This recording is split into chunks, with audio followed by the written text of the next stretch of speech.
My name is Arthur Finch. I am 61 years old, and for the last 3 months, I have been living a lie so elaborate, so meticulously crafted that it threatened to shatter my very soul. I told everyone I loved that I had lost everything, and I sat back and watched as one by one they all walked away.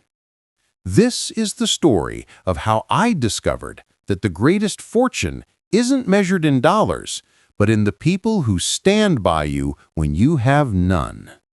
What would you do if you suddenly came into more money than you could ever spend? Would you tell your family? Your friends? Now, imagine the opposite. What if you lost it all? Who would be left standing in the ruins with you? This is a story about that very test. Before we begin, if you've ever questioned the true meaning of loyalty, make sure you like this video, subscribe to the channel, and let me know in the comments where you're watching from. Your support helps bring these powerful stories to life. The envelope felt heavy in my hands, not with physical weight, but with the gravitational pull of its contents. Inside was a certified check for $84 million. $84 million! The number was so abstract, so ludicrous, it failed to compute. I sat at my old oak desk, the one my father had left me, its surface scarred by decades of use, and I stared at the slip of paper that could erase a lifetime of quiet, careful struggle. The lawyer, a woman named Miss Adebayo, with sharp eyes and a calming presence, had just left. "The funds are irrevocably yours, Mr. Finch," she'd said. "The trust is established. The world sees a numbered entity. They will never see Arthur Finch." I should have felt elation, a soaring, triumphant joy. Instead, a cold, leaden dread settled in my stomach. It was a fear born of 5 decades of knowing my family. You see, in the Finch family, money was the sun around which all planets orbited.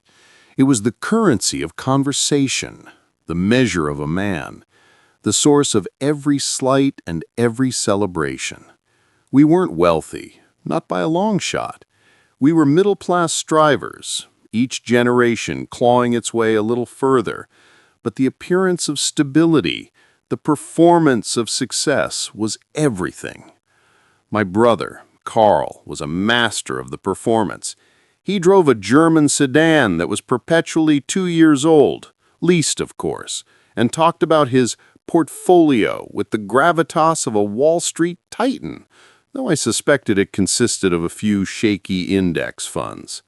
He had a knack for making you feel that your sensible sedan, your paid-off mortgage, were symbols of a profound lack of ambition. Then there was my daughter, Isabel, my brilliant, beautiful Isabel. She'd married a man named Daniel, whose family came from old, whispered about money. Since the wedding, she'd developed a polished sheen, a taste for things that gleamed, and a subtle distance from the unremarkable father who had raised her. The last time I'd visited their sprawling suburban home, I'd felt like a museum exhibit. Homo sapiens, middle-class variant, circa 1980. And my son, Owen. My heart ached just thinking of him. A talented musician with a soul too tender for this world. He drifted from one gig to another, one dream to the next. I had funded his dreams, of course. The recording equipment, the van for his band, the rent on a dozen different apartments. I loved him fiercely, but his calls had become predictable, always starting with warmth, always ending with a hesitant, "Dad, I'm in a bit of a bind."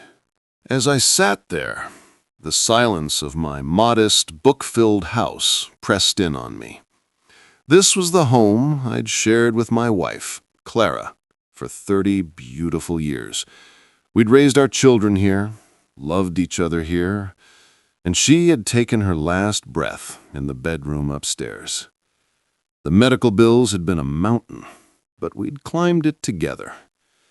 In her final days, she'd held my hand and whispered, "Arthur, you've spent your life building a home, not just a house. Never forget the difference." I looked around.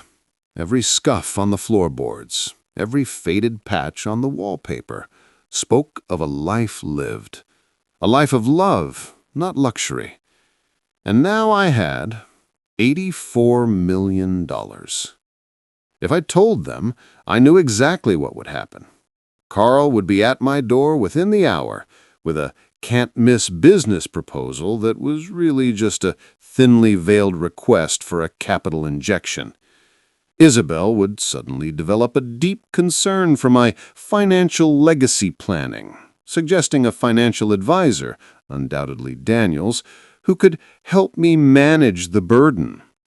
And Owen would see it as a final, definitive solution to all his problems, a safety net so vast he would never have to learn to tightrope walk on his own.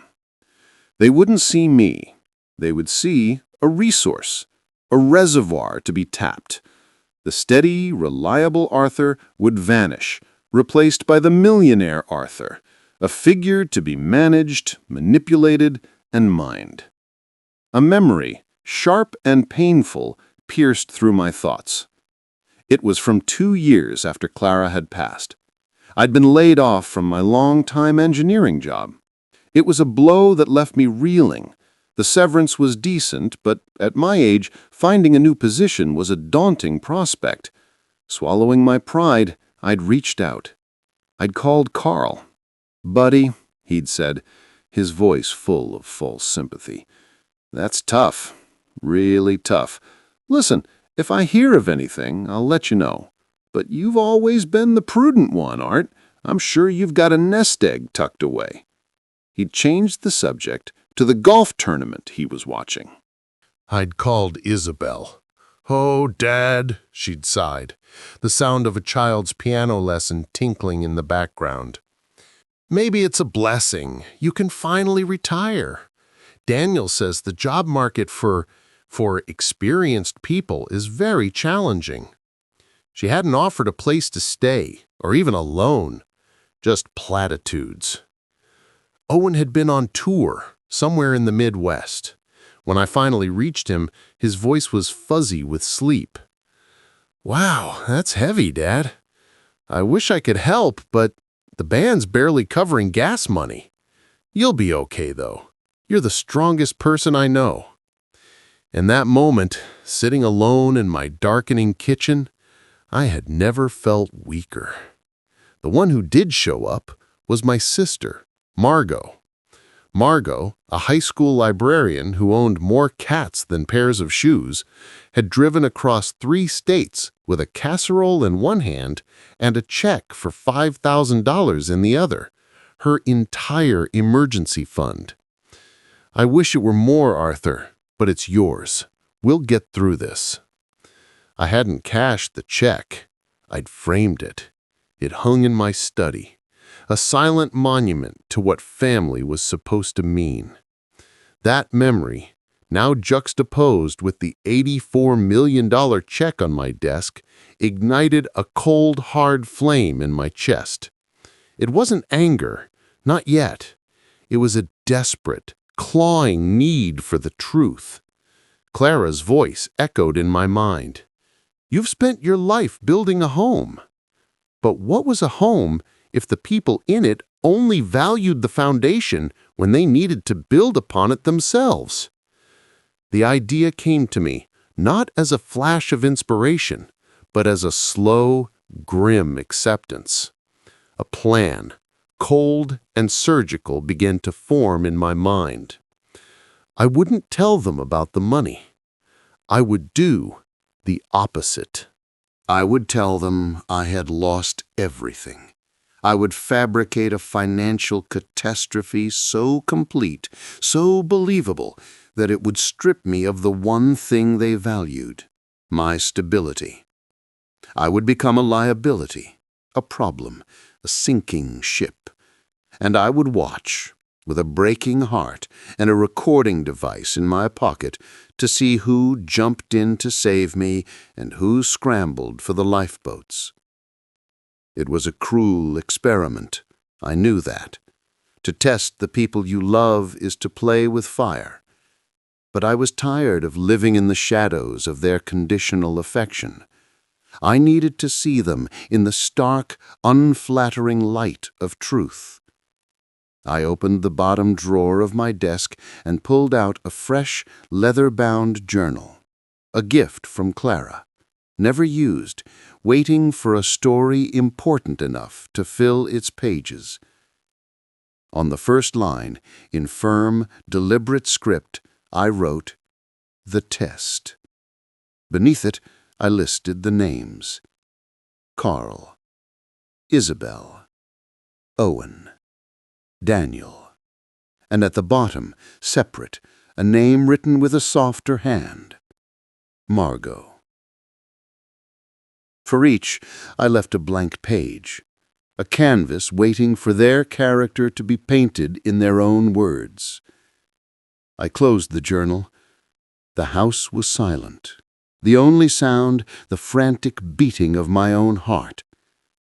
I was about to become the architect of my own social destruction, hoping to find something real in the rubble.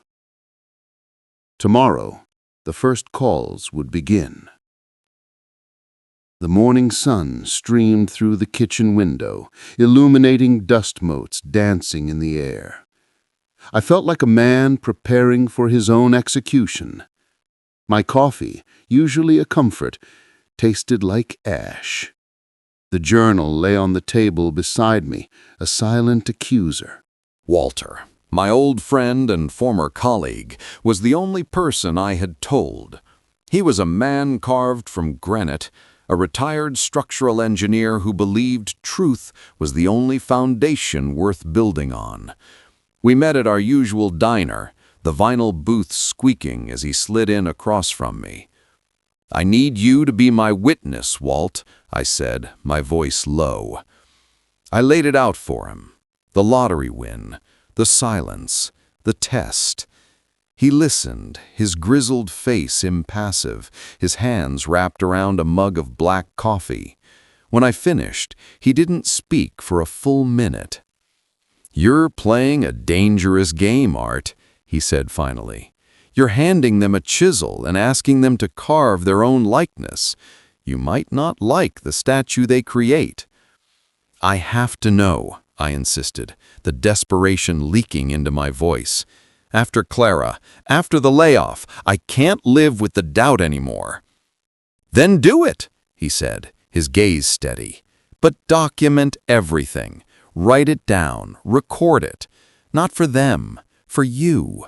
Because when the guilt trips start, when the tears flow, when they try to rewrite history, you'll need an anchor. You'll need proof of what they were when the wind turned cold." He reached into his jacket pocket and slid a small black digital recorder across the Formica table. "Use this. Let it hear what they say. Your memory will soften the edges. This won't." I picked up the device.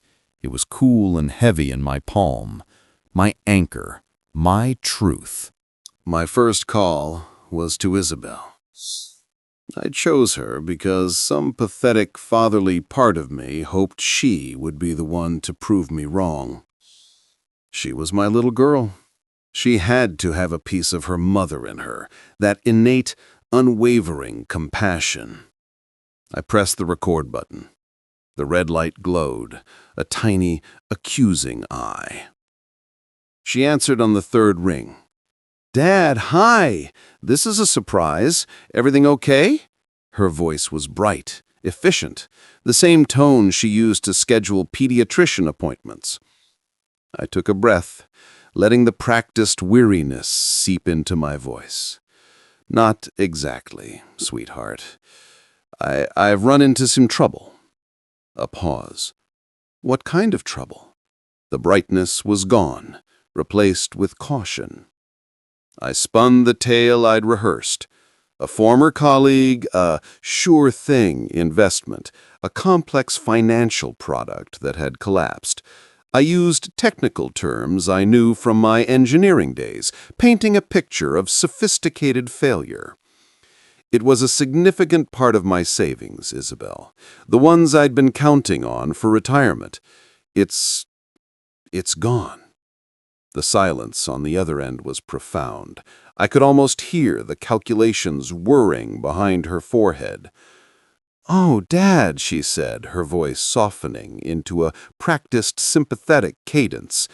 "I'm so sorry. That's awful. You've always been so careful. How could they do that to you?" "It was my own fault," I said, laying the hook. "I was greedy, thought I could secure a better future. Now the bank is calling about a second mortgage I took out against the house. I just need a little time to figure things out. A bridge loan, maybe $10,000, just to keep them at bay for a few months." Another silence, longer this time. I could picture her in her pristine kitchen, looking out at her manicured lawn, weighing the cost of my crisis against the new patio furniture she'd been eyeing. "10,000 is a lot right now, Dad," she said, her words careful, measured. "The kids' private school tuition just hit, and we're in the middle of re-landscaping the backyard. The quotes were astronomical. Maybe in a quarter, when Daniel's bonus comes through?" "A quarter is 3 months, Isabel," I said, my voice flat. "The bank won't wait 3 months." "I'll talk to Daniel," she said, a little too quickly. "I'm sure we can manage something smaller, a few $1,000s, but I can't promise anything." A few thousand. A token, a salve for her conscience, not a solution to my problem. "I understand," I said, the words tasting like gall. "Thank you for listening." "Of course, Dad," she replied, the relief palpable in her voice. "We'll figure something out, don't worry." But she wasn't going to figure anything out. Not for me. I ended the call and stared at the recorder's blinking light. My hand trembled as I picked up my pen and opened the journal to Isabel's page. I wrote the date and time, and then a simple, devastating summary. Sympathy offered. Excuses given. Commitment avoided. No offer of a place to stay. Suggested a smaller amount to alleviate her own guilt, not my need. The entry was clinical, but the pain was a live wire in my chest. One down. Next was Carl. I needed to be sharper for him. I poured a finger of whiskey, though it was only noon, and let it burn away the lingering hope. He answered with his usual booming confidence. "Arthur, to what do I owe the honor? Don't tell me you're finally cashing in those bonds and want investment advice." "No advice, Carl," I said, layering my voice with a grim fatigue. "I need your help. I'm in a hole." I gave him the same story, stripped of the technical jargon, tailored for his brand of dramatic pessimism. "10 grand?" He barked a laugh. "Art, I'm leveraged to my eyeballs. The market's a roller coaster. My commercial property tenants are behind on rent. I don't have liquid cash like that lying around. You need to be smart about this. Sell the house. Downsize. That place is too big for you anyway. There's your solution." "Carl," I said, my tone hardening slightly, "I helped you with the down payment on your first investment property. I didn't ask for a return. I asked you to pay it forward when you could." The line went quiet for a beat.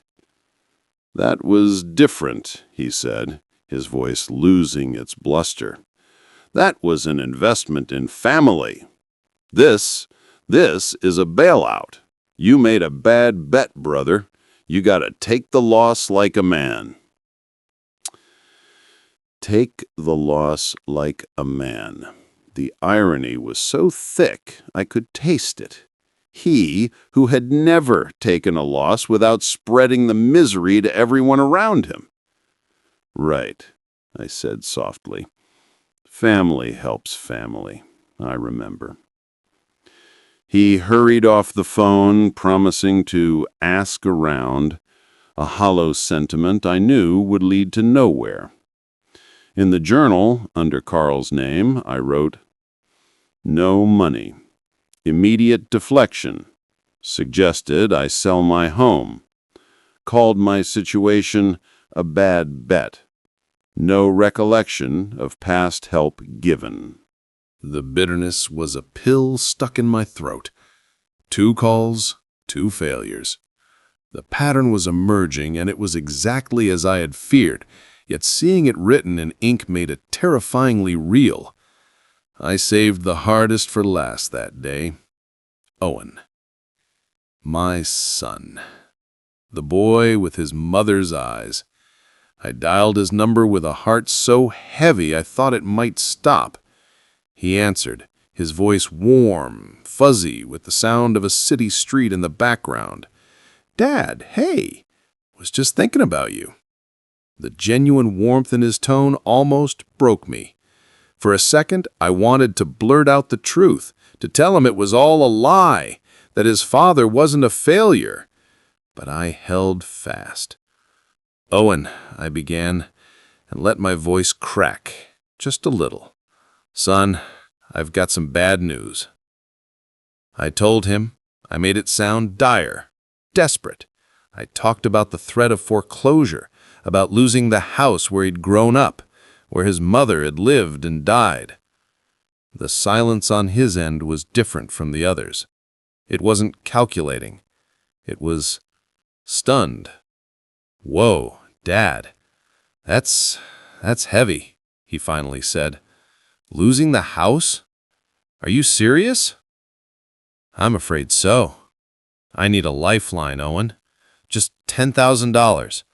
I know it's a lot, but—" "Dad, I would if I could. You know I would," he interrupted, his words tumbling out in a rush. "But the band, we just put everything into pressing the new album. I'm literally sleeping on Jared's couch. My credit cards are maxed out. I'm so sorry." There it was. Not refusal, but inability.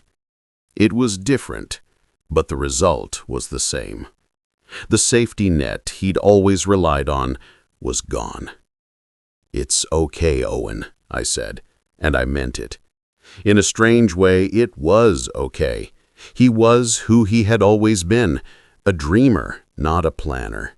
He wasn't withholding help out of selfishness, but out of genuine poverty. "I'll figure something out," I told him. "Don't worry about me." Maybe Aunt Margot?" he asked, weakly. "Or Uncle Carl. He's always talking about money." "I'll talk to them," I lied. "You focus on your music." We hung up. My entry for Owen was the most painful to write. Expressed genuine concern, wanted to help but has no capacity, offered no solution but no excuses either. Fundamentally incapable of being the support I need. I closed the journal. The first day of the test was over. The results were in. My family, the people I had loved and supported my entire life, had collectively offered me nothing but words. And in the crushing silence of my house, I realized the most terrifying truth of all. The experiment was working. I was getting the answers I'd asked for, and they were destroying me. The days that followed were a study in quiet agony. The initial calls had been made, the lines cast into the water, and now I had to wait to see what else the current would bring in. The silence from my family was deafening. No follow-up calls to check on my mental state, no offers to come over and help me sort through the crisis. It was as if I had announced I had a contagious disease, and they were all maintaining a safe quarantine distance. The one exception was Margot. She called 2 days after my round of disastrous calls. "Arthur?" she said, her voice laced with a concern I hadn't heard from the others. "I had the strangest dream about you last night, that you were lost in a storm. Are you sure everything's all right?" My heart clenched. She was intuiting the turmoil even from 3 states away. I had to lie to her too. It felt like a betrayal of a higher order. "I'm fine, Margot. Just dealing with some paperwork. You know how it is." The words felt like sand in my mouth. "Okay," she said, not sounding convinced. "But you'd tell me if it was more, wouldn't you? You're not alone, Arthur. Remember that." The guilt was a physical weight. She was the only one offering real, unconditional support, and I was pushing her away to maintain the integrity of my cruel experiment. I promised myself that when this was over, she would know the whole truth, and she would be taken care of in a way she could never imagine. A week later, the second phase of the test began. They started to circle. It was Carl who made the first move. He showed up at my door on a Saturday morning, unannounced, holding a box of stale donuts like a peace offering. "Arthur," he said, stepping inside without an invitation. His eyes, sharp and assessing, scanned the living room, no doubt looking for signs of my impending destitution. "We need to talk, man to man." He settled into my favorite armchair, the one that Clara had always said molded to my shape. He didn't fit it. "I've been thinking about your situation," he began, leaning forward, his elbows on his knees. "It's bad, Art, really bad. But it's also an opportunity." "An opportunity?" I echoed, playing dumb. "To get out from under this place," he said, gesturing around the room. "It's an albatross, Arthur.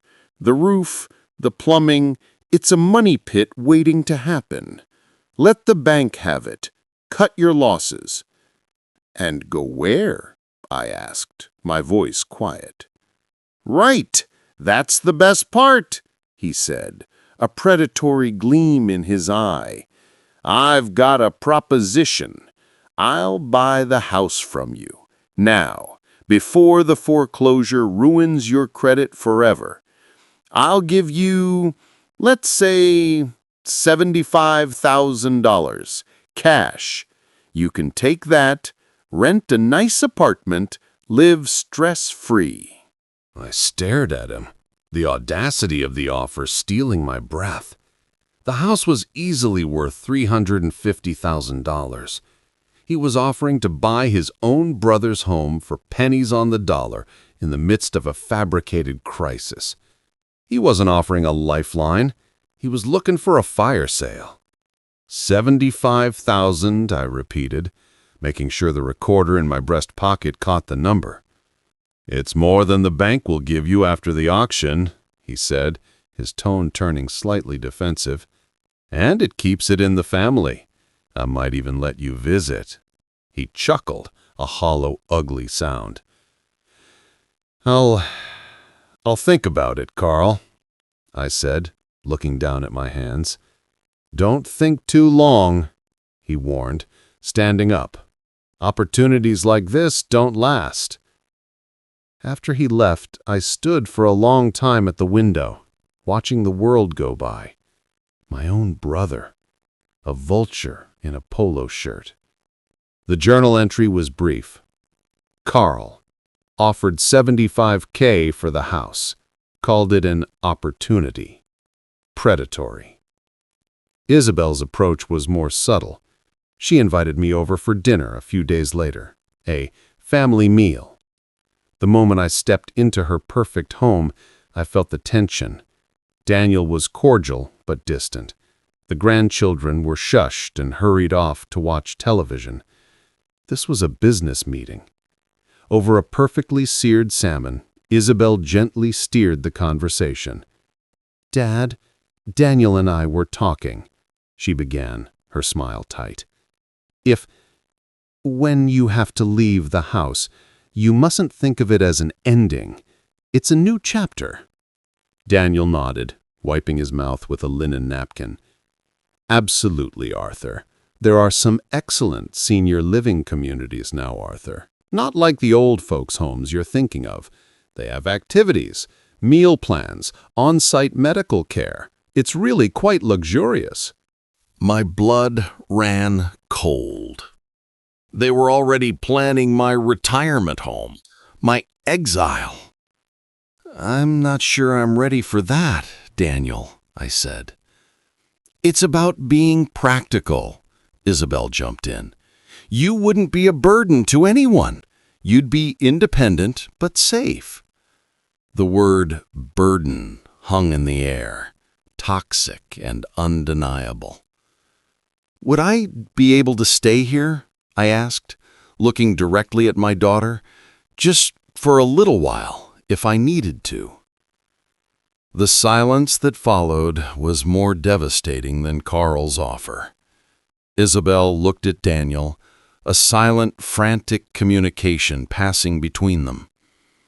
"Dad, you know we'd love to have you," she said, her voice strained. "But with the kids' schedules and Daniel working from home, it would be so chaotic for you. You wouldn't have any peace." You wouldn't have any peace. What she meant was, you would disrupt our peace. "I see," I said softly. I left that dinner with a hollow feeling in my gut. My own daughter saw me as a scheduling conflict. The entry for Isabel grew longer. Dinner with Isabel and Daniel. Suggested senior living communities. Explicitly stated I would be a disruption to their home life. See me as a problem to be managed, not a father to be sheltered. Owen, to his credit, didn't try to profit from my misery. He just faded. His calls became less frequent. When we did speak, he was evasive, his own failures suddenly magnified by my perceived larger one. I think my collapse scared him. It was a vision of a future he feared for himself, and he lacked the emotional tools to confront it. His absence was a different kind of wound, not a cut, but a slow bleed. The evidence was piling up. The recordings were piling up. Walter would come over in the evenings, and we would listen to them together. He never said, "I told you so." He just listened, his jaw tightening with each new betrayal. "It's almost time, Art," he said one night, after we listened to Carl's fire sale pitch for the third time. "You've let them show their hands. Now you need to decide what you're going to do with the cards you've been dealt." He was right. The experiment was over. The data was conclusive. My family, with the sole exception of Margot, had failed me. They had seen me drowning and had either offered me a weighted life vest or had begun arguing over who would get my watch. The pain was beginning to curdle into something else, something colder and harder, a resolve. They thought I was at my lowest point. They thought I was broken, defeated, a problem to be solved, or a resource to be liquidated. They had no idea that the quiet, reliable Arthur Finch was about to disappear, and the man who was left in his place was preparing to deliver a lesson they would never forget. The plan crystallized with a cold, sharp clarity. It wasn't enough to simply tell them the truth. I had to show them. I had to hold up a mirror so bright, so unforgiving, that they would be forced to see the grotesque caricatures they had become. I decided to host a family meeting, the last one ever. I sent out a group text, my fingers steady on the keys. Family, I've made a decision about the house and my future. I need you all here tomorrow at 7 p.m. It's important. Arthur. The responses were immediate, a flurry of digital anticipation. Carl, finally seeing reason. I'll be there. Isabel, of course, Dad. We'll support you whatever you decide. Owen, okay, Dad. See you then. Their eagerness was nauseating. They thought they were coming to divvy up the remains. The night before, I didn't sleep. I sat in the living room, the recorder and a folder of documents on the coffee table. I rehearsed nothing. The truth, now fully armed and loaded, would speak for itself. Walter called. "You ready for the fireworks?" "No," I said honestly, "but I'm ready for the silence that comes after." At 7:05 the next evening, they were all assembled in my living room. The same room where we'd celebrated birthdays, Christmases, and life. Now it felt like a courtroom. Carl sat forward, elbows on his knees, buzzing with avaricious energy. Isabel and Daniel perched on the sofa, looking like they were at a board meeting.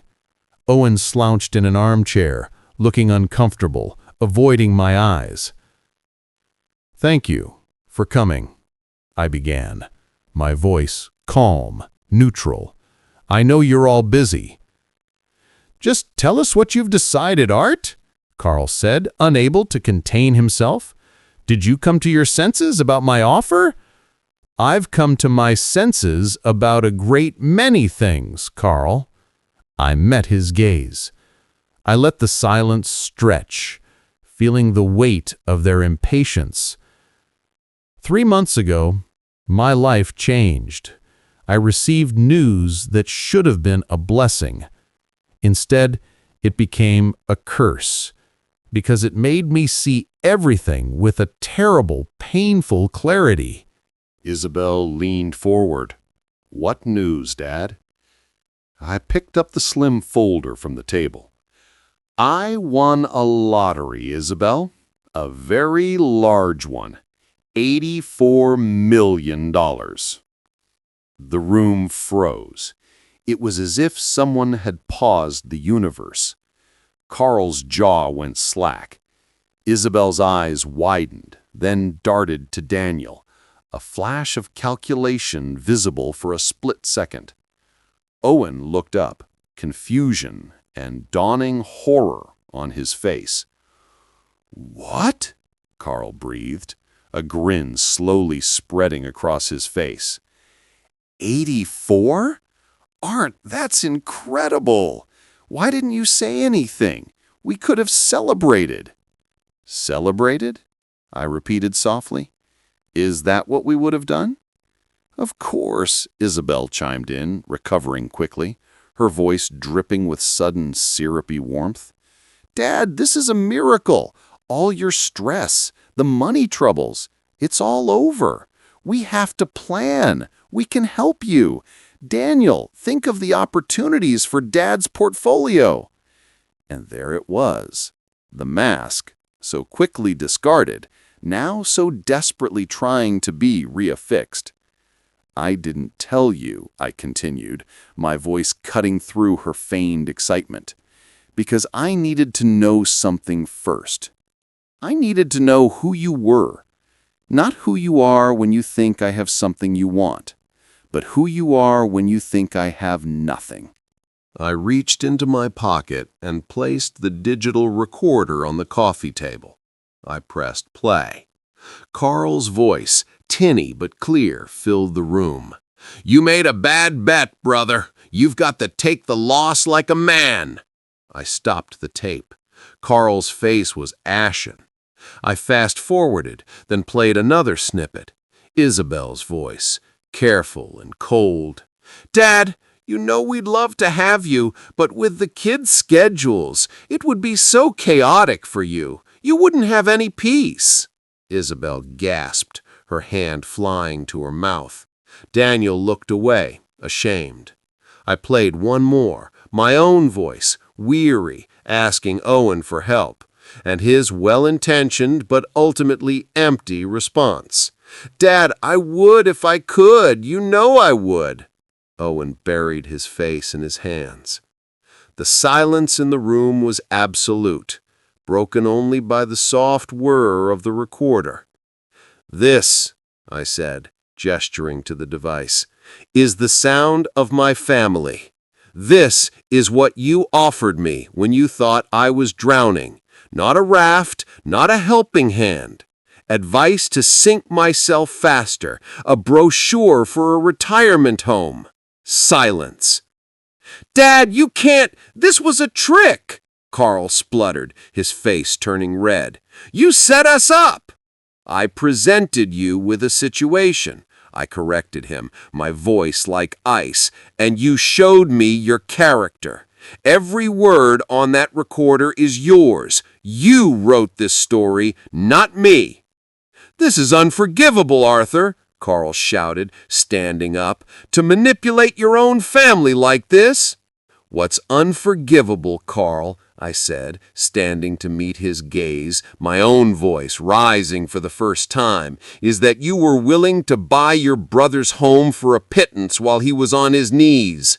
What's unforgivable is that my own daughter would rather ship me off to a facility than let me sleep in her guest room. What's unforgivable is that the only person who offered me everything she had was the one person I didn't even have the courage to test, Aunt Margot." The name hung in the air, a testament to their failure. "You failed the test," I said, my voice dropping back to a calm, final tone. "You failed spectacularly. And so, I've made my decision." I opened the folder and took out the documents Ms. Adebayo had helped me prepare.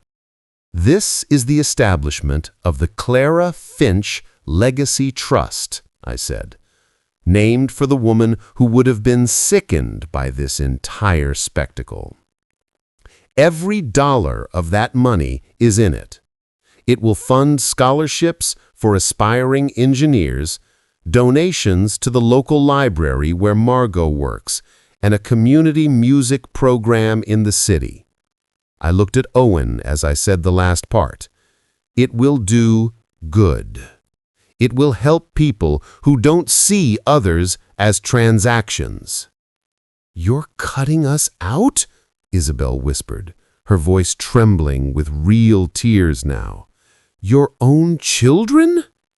"I am acknowledging the truth you so clearly demonstrated. You don't see me as a father. You see me as a function, a provider. That function is now retired." "You'll die alone in this house," Carl snarled, pointing a shaking finger at me. "I was already alone in this house. You just never noticed until you thought there was nothing left to take." I walked to the front door and opened it. The cool night air rushed in. "Get out of my house," I said. "Do not call me, do not visit me. The Arthur Finch you knew, the one you used and took for granted, is gone. The man I am now has no place for you." They filed out, a parade of shame and rage. Carl stormed past without a word. Daniel hurried out, head down. Isabel paused at the door, her face a mess of tears and smeared makeup. "Dad, Please, she begged. Goodbye, Isabel, I said softly, and closed the door. I leaned against it, listening to the sound of their cars starting and driving away. The silence that descended was different from before. It wasn't hollow. It was clean. It was the silence after a storm has washed everything away. In the weeks and months that followed, the expected tsunami of guilt and manipulation never came. There were a few pleading emails from Isabel, a furious, rambling letter from Carl that I burned unread, and a single, simple text from Owen. I'm sorry I wasn't the son you needed. I hope you find peace. That one I kept. The money, the great corrupting influence, was now neutered, locked away in its trust, doing quiet, anonymous good in the world. It was no longer my burden. The first thing I did with my newfound freedom was get in my car and drive. I drove for 3 days straight across state lines until I pulled up in front of a small, cozy bungalow with a garden overflowing with wildflowers. Margot was on the porch, swatting at a bee, a book in her lap. She looked up, startled, as I got out of the car. "Arthur?" she said, her face breaking into a warm, confused smile. "What on earth are you doing here?" "I'm here to tell you a story, Margot," I said, walking up the path, "and it's a long one." We sat on her porch for hours as the sun set and the fireflies came out. I told her everything: the lottery ticket, the tests, the recordings, the final, brutal confrontation. I held nothing back.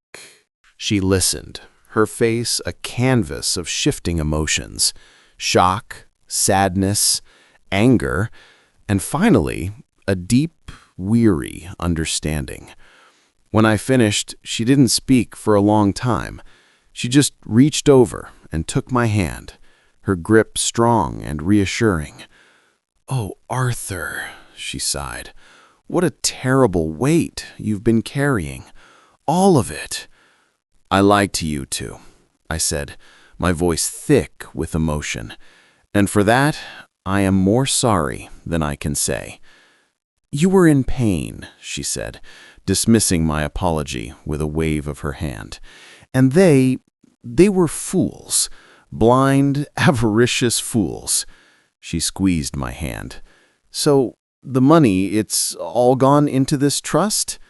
"Not all of it," I said, a small smile touching my lips. I pulled an envelope from my jacket and handed it to her. She opened it. Inside was a cashier's check made out to her for $5 million. Her hand flew to her mouth. "Oh, Arthur, no! I can't." "You can and you will," I said firmly. "This isn't from the lottery. This is from me. This is paying back the $5,000 you offered me with interest. This is for every casserole, every phone call, every moment you were my family when no one else was. You will pay off this house. You will buy every cat in the state its own diamond collar, and you will never, ever worry about money again." Tears streamed down her face, but they were tears of joy. She launched herself from her chair and hugged me, a tight, fierce hug that felt like coming home. That was the true beginning of my new life. I didn't travel the world or buy a yacht. I found a different kind of wealth. I volunteered at the community music program funded by the trust, helping young kids access instruments. I saw the ghost of Owen's passion in their eyes, and it healed a small piece of my heart. Walter and I took a fishing trip to Alaska, a trip we'd talked about for 20 years but had always put off for one reason or another. We didn't catch many fish, but we sat in silence for hours on a still lake, and it was the most profound conversation I'd ever had. And I reconnected with Margot, not as a distant sibling, but as my closest friend and confidant. We talked every day. We visited each other. For the first time since Clara died, I didn't feel alone. One afternoon, about a year after the reckoning, I was working in my garden. The house no longer felt like a stage for past tragedies. It was just my home again. A car I didn't recognize pulled up to the curb. For a moment, my old anxiety flared. But then the driver's door opened, and Isabel got out. She looked different. Older, yes, but softer. She wasn't wearing the expensive, sharp-edged clothes I was used to. She wore jeans and a simple t-shirt. She looked like the girl I remembered from college before the polish of Daniel's world had been applied. She walked up the path slowly, hesitantly. "Dad," she said, stopping a few feet from me. I was in the neighborhood. We both knew it was a lie. She lived 40 minutes away. I nodded, wiping the dirt from my hands on my trousers. "Would you like to come in for some iced tea?" We sat at the kitchen table, the same table where this entire journey had begun. The silence was awkward, heavy with everything that had been said and done. "I'm not here to ask for anything, Dad," she said finally, looking down at her glass. "I want you to know that. The trust, Daniel and I, we've had to readjust. It's been hard, but it's also been clarifying." I waited. "I'm sorry," she said, and this time the tears that welled in her eyes seemed real. They weren't the performative tears of the dinner table, but the quiet, shame-filled tears of genuine remorse. "I am so sorry for what I said, for what I did, for not being your daughter when you needed one. I got lost in the life, the status, the performance. I forgot what was real." She looked around the kitchen at the familiar cracks and scuffs. "This is real. You are real." And I threw it away for a fantasy. I looked at my daughter, truly looked at her, and for the first time in years, I saw a glimmer of the person she used to be. "Apology accepted, Isabel," I said quietly. "It wasn't a full reconciliation. The trust was broken, and some fractures never fully heal. They become part of the landscape, a reminder of the earthquake that passed. But we talk now, occasionally. She visits, and we talk about her children, about books, about nothing of consequence. It's fragile, but it's something. It's a start. The $84 million didn't bring me happiness. It almost destroyed me. But the process of losing my family, of stripping away the lies, of facing the brutal, unvarnished truth, that set me free. My name is Arthur Finch. I am 62 years old. I live in the house I built with the woman I loved. I have a sister who is my best friend, an old fishing buddy who tells me the truth, and a daughter who is slowly, tentatively, finding her way back to me. And for the first time in a long, long while, I am finally and completely rich. So, what's the true currency of your relationships? Is it what you can provide, or who you are at your core? If you are faced with the same test, what do you think the result would be? Let me know your thoughts in the comments below. What's the most surprising act of loyalty or betrayal you've ever witnessed? If this story resonated with you, please share it with someone who might need to hear it. And don't forget to subscribe for more deep dives into the human heart. Thanks for listening.